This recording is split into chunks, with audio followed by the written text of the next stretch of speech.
Hey there, welcome to Bandit's Keep. I'm Daniel, and in this video, hopefully short video, I'm going to talk a little bit about reaction rules, kind of that were prevalent in more of the old school type games. I'm not sure where they kind of stopped. I don't believe that they are, at least in this kind of format, existing in the more modern version of D&D. If they are, let me know in the comments below. But I put up a post saying how many people use them. Some people did, some people didn't. Some people asked questions about what they are. I've done another video where I talk about this, and I'll put a link to that. But I just wanted, this is going to be really basic overview. So if you're unfamiliar with them, or you need a refresher, or you think maybe you don't know, or maybe you think you do know, we're going to go through it. So as always, I will reference the Moldve Basic, or BX. It's real popular now, of course, with OSE. So a lot of people are probably playing that version of it. So, but I'll show you what it actually says in the original text. And then I'm also going to jump back to original Dungeons & Dragons. So first, though, let's look at BX here. Okay, so there's two places where you see a reaction roll. One is when you're hiring retainers.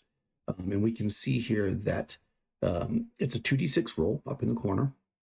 And effectively, low is bad, right? If you roll two double ones on this reaction roll, or you modified to that with your charisma, you're going to get a terrible reaction, including that you can't get more retainers or in that town or whatever. If you get a 3 to 5, they're just not interested.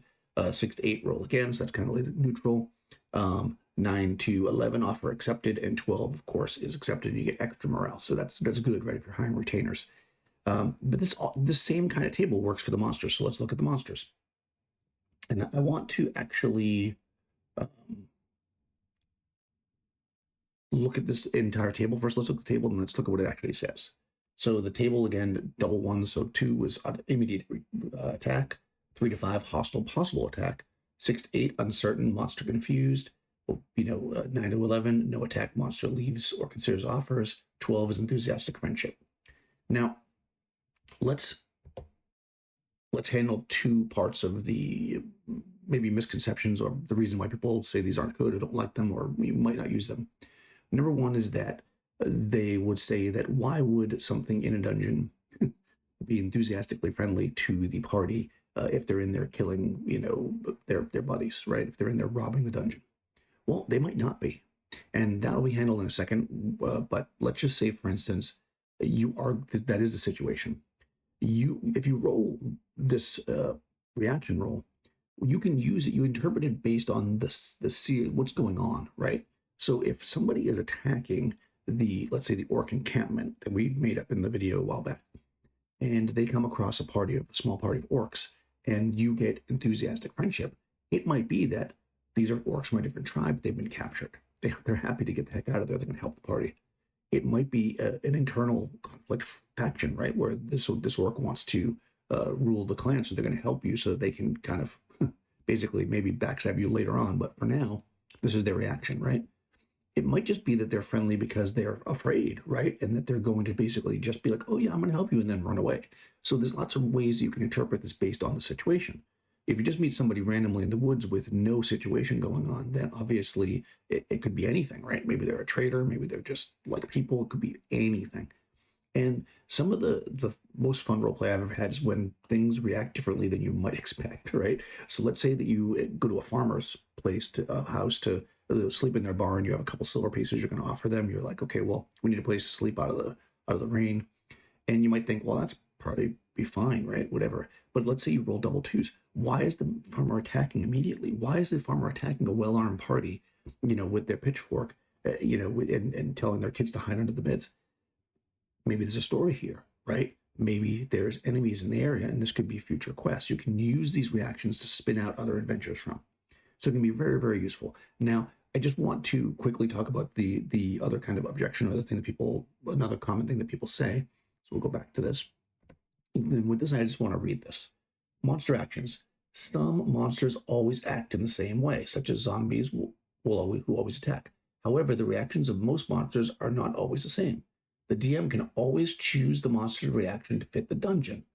But if he decides not to do this, the DM may roll the reaction below. There is this thing where people think that you have to roll the reaction rolls. And I get a lot of people will say, well, I just choose what I want the monster to do.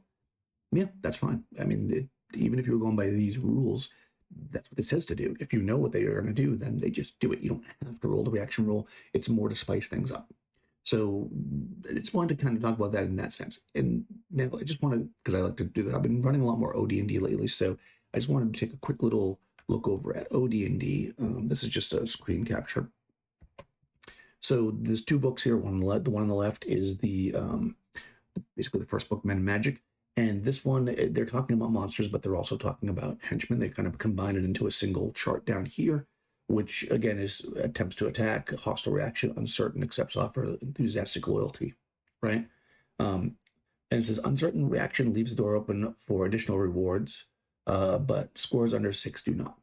So basically, if you're rolling uncertain, that's when you can kind of get a little more into role play. So what I tend to do, the way I kind of look at this is, you're going to roll this not after you have this interaction with the party. You're going to roll it before anything happens. So you roll a wandering monster, or you know there's orcs behind this door, and the party's about to come in. You roll this first. That's going to set you up to paint the scene, if you will, when people come in, right? Are they going to be defensive? Are they going to be friendly? Are they going to be like, oh, thanks for coming? You don't wait until the party talks and negotiates a bit. But if you don't roll below 6, so basically a negative reaction, then what you can do is, based on what the party says, you can actually then either roll again or adjust or whatever, and then that might actually get you, you can roll again with a penalty if they say something bad, right? And that might actually get you, a kind of a conversation, almost like the way you might use some kind of charisma score or fast talk and Call of Cthulhu, stuff like that. So it has that vibe. Oh, I didn't show this. On the other book over here on the right side, you can see this is in the monster book. Actually, this is Underworld and Wilderness Adventures, which is kind of like the DM guide, I guess. And it simplifies it down. It's 2 to 5 negative, 6 to 8 uncertain, 9 to 12 positive. And it says dice scored modified, additions, subtractions, things like bribes, alignment, parties concerned. So if you want to combine these two tables, what you could do is use the one on the left as a kind of a precursor, like, okay, what's going to happen here? Like, this is kind of their mood. And then on here, just really loosely break down this table to say, hey, uncertain, which is most of the time you're going to roll that on 2d6, right? That means that depending on the party's action, that will set how they are. Other people will just always be negative or positive because of their state of mind, because of the situation, whatever, right? And you're going to choose that as a DM. So that's basically how these reaction rolls are used. I've seen people use them for a lot of other things. A 2d6, curve, it's not a bell curve, but it's like a curve, is effective also for wandering monsters, right?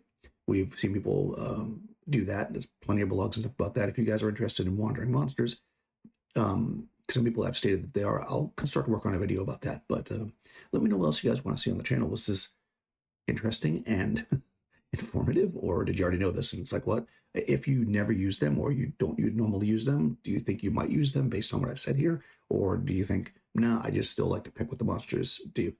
And if you do, why? Because I'm curious about that. I get the answer that my favorite answer of the reason why people do use them was, I'm sorry, I didn't write down who it was, but they just said simply, because I'm playing the game too, as the DM, which I kind of like, right? Because this can be something that can surprise the DM. So if you don't use these, why haven't you?